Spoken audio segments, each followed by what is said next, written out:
Okay, ready to dive in. Ugh. Today, we're tackling those holiday expectations. You know, the ones that can sometimes feel like they're about to blow up the whole darn living room. Yeah, those tricky little things. But seriously, though, managing kids' expectations around holidays, it's a real thing. And this 5 tips article, this is gold. 5 tips for managing your child's expectations during holidays. And it's not just about surviving the holidays, it's about actually enjoying them. Absolutely. So let's get right to it. This whole set expectations early thing, what's the deal with that? Well, it's like, have you ever tried planning a trip last minute? Like packing in a frenzy, the stress. Now imagine if your kids are in that state of mind, but like for weeks leading up to the Oh, holidays. can't even. Yeah, kids don't have that adult understanding of time. So if you're springing things on them last minute, like, oh, by the way, we're having 20 people over for dinner tomorrow, that's a recipe for disaster. That's a meltdown waiting to happen. Correct. Makes sense. If you start early, like mentioning upcoming events, even if it's just in passing, it gives them time to kind of process it. Their brains can get used to the idea. It's like dipping their toes in the water instead of just pushing them in the deep end. Exactly. Okay, I love that analogy. Mm. Okay, next up, focus on experiences over gifts. Yeah.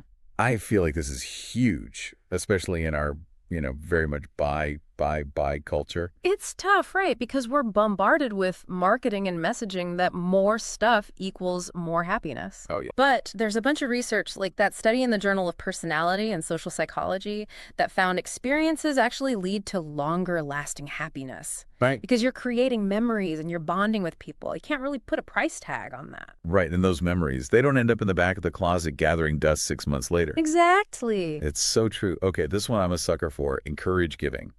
Getting the kids involved in acts of kindness. Yeah. It's just good for the soul. And it's amazing for teaching empathy. Plus, when we do something nice for someone else, our brains release all those feel-good hormones like dopamine and oxytocin. We get a little high off of being kind. Who knew? Right. And it doesn't have to be complicated, especially with kids.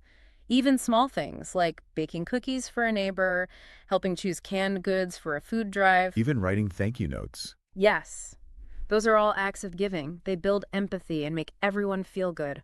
Win-win. Totally. Okay, this is a classic, and for good reason. Create simple traditions. Yeah. The article mentioned low-cost or no-cost activities, which I love.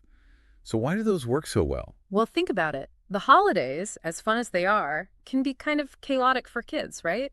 Schedules are different, there are new people around, lots of excitement, and sometimes a little too much excitement. Right, it's like sensory overload. Yes. And that's where traditions come in. They provide this lovely sense of predictability and comfort. It's like an anchor in all the chaos. And it doesn't have to be anything fancy. Not at all. It could be as simple as, every year on Christmas Eve, you all snuggle up and read 'Twas the Night Before Christmas, or maybe you make hot chocolate, go for a walk to look at the holiday lights. I love that. Simple things, but they mean so much. Totally. Okay, and last but certainly not least, model gratitude. This feels huge, especially during a time that can sometimes feel a little, well, greedy. Right, like it's all about the presents and the stuff, but gratitude is like the antidote to all of that. It's true. So how do we actually do that? Like, how do we model gratitude for our kids, even when we're stressed out of our mind? Well, kids are like little sponges, right? They soak up everything. So if we're running around stressed and complaining, guess what? They're going to pick up on that. Oh, yeah. But if they see us taking a moment to appreciate the little things, maybe it's the smell of cinnamon candles, maybe it's just having everyone together and we actually say it out loud, like, wow, I'm so grateful we're all together. Just acknowledging it. Yes, that teaches them to do the same.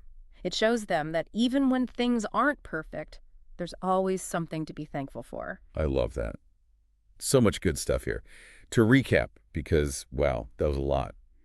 We've got to set those expectations early, prioritize experiences over gifts, encourage giving and kindness, embrace those simple traditions, and model gratitude like it's our job.